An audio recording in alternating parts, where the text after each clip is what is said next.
Assalamualaikum warahmatullahi wabarakatuh. Salam sejahtera buat Tribuners. Salam sejahtera juga buat Tribunnews Depok pemirsa. Baik, sekarang kita ada di Balai Kota Depok. Tapi sebelum itu, karena Kota Depok sudah PPKM level 1, makanya sudah bebas nih. Tapi tetap jaga jarak ya, tetap pakai masker. Nah, bicara Kota Depok, kalau kita tidak ngomong bicara dengan para pejabatnya, nggak abdol rasanya kalau bicara Kota Depok.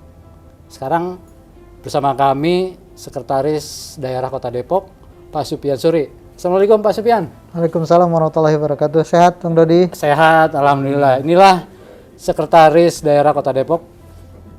Yang belum kenal, ini beliau orangnya. Biar kenal. Nah, Oke, udah kenal kan? Oke, siap. Pak Sekda. Ya. Ini kan Depok ini memang kota yang cukup aktivitasnya cukup tinggi karena berbatasan dengan daerah DKI Jakarta. Apa nih tahun 2002 yang menjadi fokus kerja dari pemerintahan Kota Depok? Ya, 2022 mungkin maksudnya ya. 2022. Ya, 2022 insya Allah kita dalam proses penetapan APBD 2022 bersama DPRD Kota Depok, tapi secara umum mungkin saya sampaikan pertama bahwa fokus pemerintah Kota Depok pertama adalah tetap pada upaya penanganan ekonomi pasca COVID-19 ya. Kita pemulihan ekonomi ya. Iya, pemulihan ekonomi, ditambah lagi memang ini sejalan juga dengan janji kampanye Pak Wali Kota dan Pak Wakil Wali Kota Depok, yaitu bagaimana mengupayakan 5.000 pengusaha baru dan 1.000 perempuan pengusaha. Ini menjadi target yang harus salah satunya di 2022 harus dimulai. 2.000 pengusaha muda, 5.000 pengusaha baru, dan 1.000 pengusaha perempuan pengusaha. Wah, keren. Perempuan pengusaha. Itu yang pertama. Yang kedua dari sisi infrastruktur, Bang Dodi, ini menjadi target juga yang harus diselesaikan, di mana ada upaya-upaya kita merenovasi atau membangun kembali gedung-gedung yang relatif sudah kurang, kantor kecamatan, kantor kelurahan yang kurang bagus dan sudah kurang representatif. Itu kita akan perbaiki. Kemudian infrastruktur jalan juga Margonda akan kita rapihkan. Kemudian jalan M. Yasin ya, akses UI, kemudian beberapa titik-titik lain yang juga harus kita mulai fokus.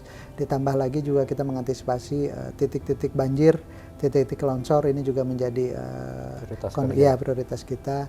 Ditambah di luar pembangunan infrastruktur yang sifatnya fisik, kita juga akan tetap infrastruktur digital. Ada kurang lebih 1.800 lebih titik wifi yang harus kita tetap rawat, kita jalankan di masing-masing, dirata-ratakan satu RW itu dua titik wifi gratis yang disiapkan pemerintah Kota Depok. Jadi memang buat masyarakat Kota Depok tahun depan jangan khawatir, jangan bimbang soal jalan, karena pemerintah Kota Depok akan membangun ya Pak. Iya. Membangun jalan-jalan yang dipunyai Kota Depok. Karena ada jalan negara, jalan provinsi, dan jalan Kota Depok. Nah, itu harus tahu juga pemirsa bahwa tidak semuanya menjadi tanggung jawab. Kalau pemeliharaan mungkin ya Pak ya?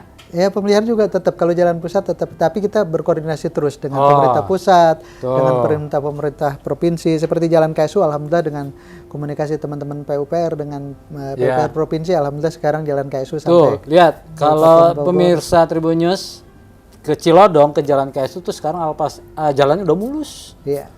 Kayak ubin musola mulus. Oke, nih terkait tadi digitalisasi, berarti ini keberlanjutan dari Depok Smart City ya? Mungkin ya? Iya. Mungkin bisa dijelasin Pak Sekda. Ya, sebetulnya mungkin kita sudah memahami bahwa kita harus bertransformasi ke digital ya, terhadap semua urusan harus dimulai diarahkan ke sana, termasuk kita juga menargetkan pelayanan-pelayanan yang selama ini di beberapa pelayanan sudah kita lakukan gitu ya, termasuk di pemerintah Kota Depok sesuai juga dengan Undang-Undang Cipta Kerja, di pelayanan perizinan juga demikian, Dinas Kependudukan juga demikian. Insya Allah ini menjadi media yang lebih memudahkan masyarakat Depok, Bang Dodi.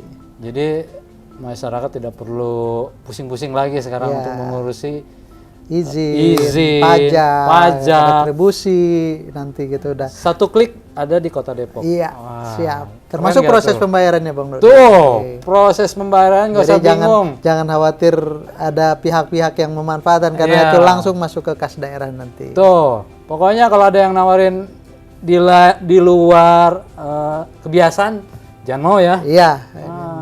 Karena di luar ketentuan Pemkot Depok sudah memudahkan. Jadi kalau ada kata lain itu berarti bukan kerjaan Pemkot Depok, itu orang-orang yang membuat lingkaran untuk menjelekan citra ya. Siap. Itu dong. Jadi jangan hanya baca hoak. Udah nggak zaman sekarang. Siap. Yang zaman tuh fakta. Siap. Mungkin ada yang akan disampaikan lagi Pak Sekda? Ya, di luar beberapa hal tadi, kita juga concern untuk membuat objek-objek wisata kita, setu-setu kita dengan dukungan pemerintah provinsi, Pak Gubernur, Pak RK ya, Pak Ridwan Kamil. Sekarang setu kita juga di beberapa titik dapat alokasi dari provinsi DKI juga kita dapat alokasi, gitu. Dan dari alokasi APBD kita juga, insya Allah setu-setu kita juga udah keren lah, nggak harus jauh-jauh kemana-mana wisata. Masyarakat Depok tahun depan dan tahun-tahun berikutnya jangan kemana-mana deh kalau wisata. Cukup ke situ, nanti akan direvitalisasi ya Pak? Ya, udah beberapa titik udah bagus. Contohnya di mana Pak Sekda? Sekarang kan yang di satu Rawa Besar udah bagus, kemudian satu Rawa Kalong, satu Pengasinan. Hampir sekarang juga kita lagi konser satu Tujuh Muara. Satu Tujuh Muara itu di kayaknya baru nih. Bojong Sari sama Sawangan itu keren banget itu satu juga. Tuh dengerin tuh warga Sawangan, warga Bojong Sari. Nggak usah jauh-jauh ke tetangga sebelah. Ke Kota Depok aja, bangga dengan kita sebagai warga Kota Depok. Benar nggak Pak? Iya. Pokoknya Depok tuh buat cari makanan di Depok, objek wisata di Depok ada, mau internetan di tingkat RW juga ada di Depok. Udah semua kita insya Allah kita maksimalkan. Di luar memang kami juga sampaikan kita masih punya keterbatasan di beberapa bidang ini yang harus terus kita perbaiki, dan kita juga menargetkan penurunan stunting. Ini juga dari bidang kesehatan juga menjadi concern kita Pak Bang Dodi ya.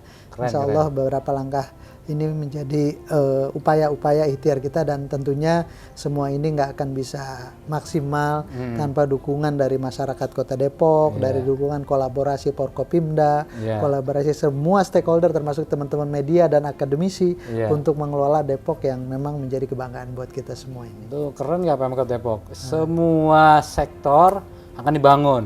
Semua stakeholder akan diajak serta untuk membangun. Benar nggak Pak? Siap. Nah, jadi jangan salah-salah. Emangnya itu mah hoak kalau yang bilang solo karir. Mas Sekda, mungkin ada bidang lain lagi yang akan menjadi fokus kerja di tahun 2022. Ya, di luar itu pelayanan kita terhadap masyarakat kita yang belum beruntung ya, kalau saya sampaikan penerima bantuan iuran atau PBI ini buat teman keluarga-keluarga yang tidak punya kemampuan untuk membayar BPJS kesehatannya. Kita juga tetap mengalokasikan anggaran buat masyarakat yang masuk kategori di dalam data sosial kemiskinan. Nah, mereka dibayarkan iurannya oleh pemerintah Kota Depok gitu. Jadi itu kita alokasikan. Kemudian pemerintah Kota Depok juga sudah meluncurkan kartu Depok Sejahtera KDS, di mana di dalamnya ada 7 manfaat KDS. Di dalamnya ada rumah tidak layak huni atau RTH. Jadi kita ya cerita bangun sehat ya, salah satunya rumahnya juga harus sehat. Kemudian di dalam KDS itu tadi saya sampaikan ada penerima bantuan iuran BPJS yang kita alokasikan. Kemudian kemarin baru diluncurkan juga untuk bantuan pangan non tunai yang diberikan kepada kurang lebih ada 2.000 kepala keluarga yang berhak untuk menerima. Kemudian kita juga ada alokasi satuan kenangan kematian yang masih terus dipertahankan, dijalankan sampai saat ini. Kemudian ada lagi bantuan buat siswa yang tadi masuk kategori tidak harus kita berikan support. Buat SD itu 2 juta rupiah, kemudian SMP 3 juta, SMA 2 juta, ini kita juga alokasikan, dan mudah-mudahan di perubahan anggaran 2022 kita akan coba usulkan program yang sifatnya memberikan beasiswa buat mahasiswa yang masuk kategori. Jadi kita berharap SD-nya oke, kita masih pemerintah subsidi, kemudian SMP, SMA sampai kuliahnya begitu sarjana, insya Allah mereka sudah tidak masuk lagi dalam kategori yang harus disubsidi. Waduh, keren tuh. Kalau kata orang-orang sekarang, kata agama juga, nikmat mana lagi yang kau pungkiri. Benar nggak Pak Sekda? Amin. Jadi memang kalau kata Pak Sekda nih, kita bukan Superman, tapi kita berusaha untuk melayani masyarakat super team semaksimal mungkin. Begitu ya Pak Sekda? Iya, siap. Demikian pemirsa Tribun News Depok, Tribuners, wawancara kita bersama Pak Sekda Pak Sekretaris Daerah Kota Depok, Pak Supian Suri. Salam Kota Depok.